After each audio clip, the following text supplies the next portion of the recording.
This is the black adjustable stand with automatic dispenser. Works really well.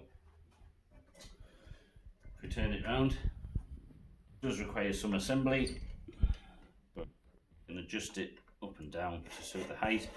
If it was at a school of some tall people, it's got 4 settings.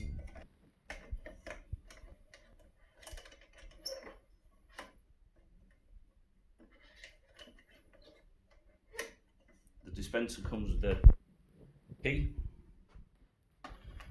to change the liquid or fill the container. First, switch it off. Open up the unit. Put these 2 clips together to remove the tank.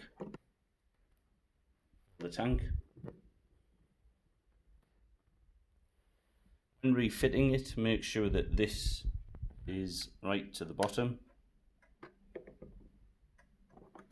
2 clips back in, and it should look like this. So this plastic should sit underneath here. Put the cover back, switch the unit on, dispense.